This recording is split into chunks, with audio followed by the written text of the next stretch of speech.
I was born in Burlington, Ontario, Canada. I grew up in a Christian household. When I was very small, we had house church. When I was about 13, I did make a decision that I didn't want to follow God. And I walked away. I started falling into the wrong crowd at school and started experimenting with drugs and alcohol and fell into a really bad way of life. And that went on for a long time. And I, about 18 years old, fell into a really unhealthy relationship, abusive relationship. And I had actually gotten clean for some time off of drugs. I wasn't drinking or doing any drugs. And the relationship started to fall apart and was extremely abusive. And so I fell back into drinking and doing drugs.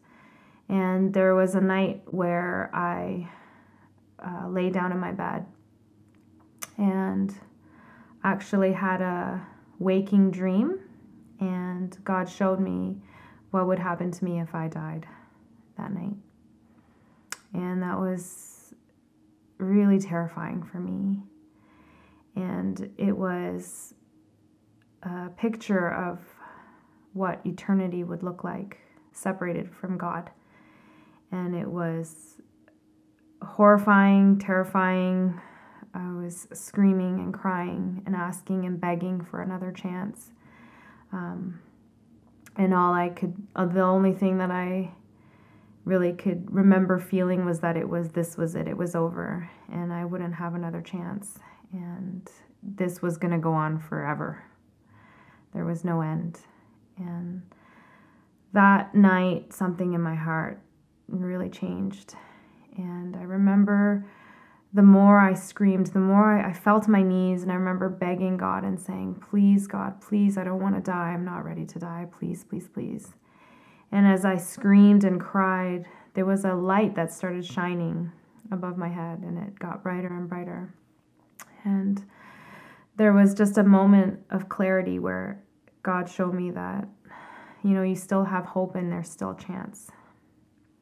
And so when I woke from that waking dream, I was awake the whole time, but when I kind of finally came to and was back to reality, I guess, in my heart, there was this conviction that I needed to make a decision. And I think I had sort of been sitting on the fence at that point. I wanted to live a better life, and I wanted more, and there was that something in my heart that told me that God is real. I'd grown up in a family where we believed, and so I didn't dispute that God was alive or that God was real, but I had been running from him and pushing him away for a really long time. So he showed me what the consequences of that kind of a life would be. And so it did take me another few months before I was able to remove myself from that relationship. But I went home to my mother's home, and I asked her, I said, I need to speak to the pastor, our family pastor.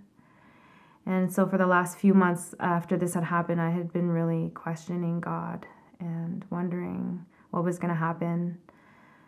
What do I need to do? Where am I going in my life? And I had a lot of fear. I was living in a lot of fear for the next few months after. Just, if I die, this is what is going to happen to me.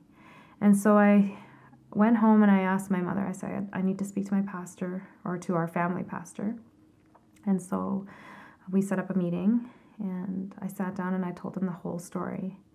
And he said to me, Karen, because he had been our family pastor for a long time, and he said, I've been watching you run from God, running and running, and he's been chasing you, and you need to make a decision.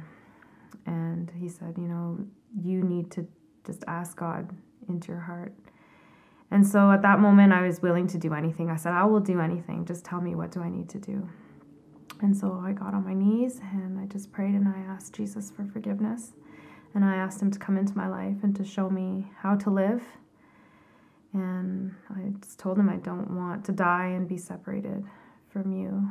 And from that moment on, that fear lifted, that fear of death and that fear of eternity without God completely lifted.